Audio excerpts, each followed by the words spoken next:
Well, Kaylin, the field hockey team has kind of flown under the radar so far this year, but they had a great season and about to start postseason play. Yeah, they definitely deserve more credit for what they're doing, and we've got Declan in the sports studio to break them down for us. Declan? Yeah, thanks, guys. They've actually played 6 top 25 teams in a row, so they've definitely had a big task, but the Big Ten Field Hockey Tournament starts this Friday when the Hawks will be taking on a familiar opponent on Sunday. The stage is set for the Big Ten Field Hockey Tournament, and honestly, the field is stacked. Of the 9 teams competing for the title, 7 of them are ranked in the top 25. However, for Hawkeye fans, all eyes sit on the matchup in Happy Valley between the 3-seed Penn State and the 6-seed Iowa. Less than 2 weeks ago, Penn State traveled here to Iowa City to take on the Hawks in what ended up being one of the most exciting games in the Big Ten this season. Maddie Murphy punched home 3 goals for her first career hat trick, including the deciding goal with under 3 minutes to seal the win. But that was at home.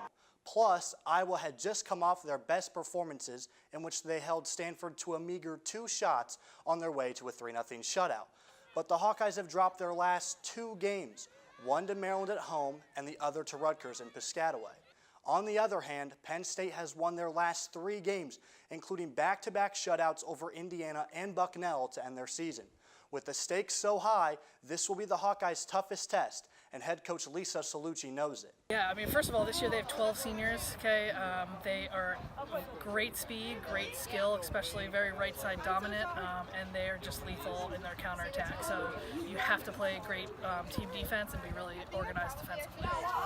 If Iowa can bounce back to beat a Penn State team that's rolling, they will go to Evanston to face the winner of Michigan and Northwestern in the semis.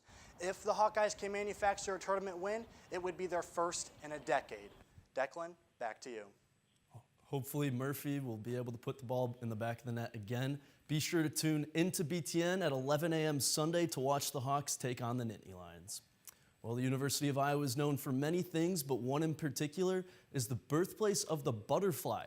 DITV sports reporter Tanner Desplanck has more. The University of Iowa is the birthplace of the butterfly. The butterfly stroke, that is. David Armbruster, a former Iowa swimming coach, was interested on how to fix the problem of drag because of underwater recovery in the breaststroke.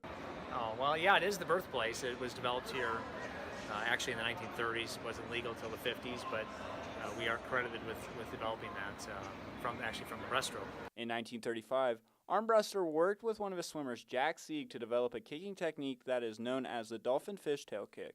Armbruster quickly realized that combining the arm and leg movements created a very fast swimming style. This is what we now know as the butterfly.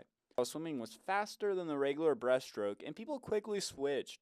The stroke wasn't recognized as its own style with its own set of rules until 1952. The history of the butterfly is evident and a point of pride for the team. I think it's just proud. I mean, we're all proud that that is something that we can, hold, I guess, to our program, and I know it's something we've certainly started to blaze when we built this pool, even get the bronze statue, and yeah, and I think if you're a butterfly, you're in a special meeting. The meeting is truly special, but now long after the stroke has long been in play, the Hawkeyes are looking forward to a big upcoming season. From Campus Recreation and Wellness Center, Tanner Desplanck, DITV Sports.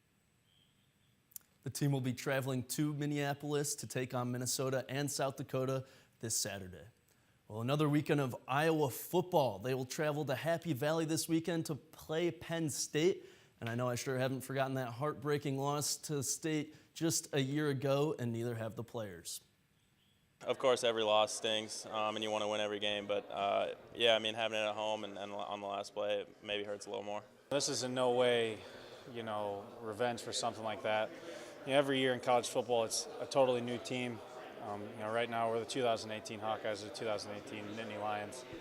And, we're trying to take another step forward. We're trying to be 7-1 at the end of this week. Going into a tough environment, in a sense, it's going to be us 80 guys on the sideline versus about 110,000. So it's going to be a tough environment to play in, but also a really big opportunity on the road to go out and get win number 7. We've played them now 3 straight years, so I think we know their personnel, their coaching staff, vice versa. I'm sure they feel the same way about us, and that's it's a little bit different in terms of our preparation.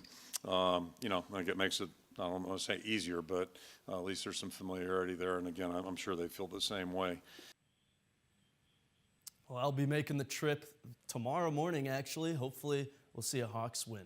And tune in tomorrow for our weekly update from Daily Iowan pregame editor Adam Hensley in the newsroom for more on what to expect this weekend from Iowa football. Guys at the desk, back to you.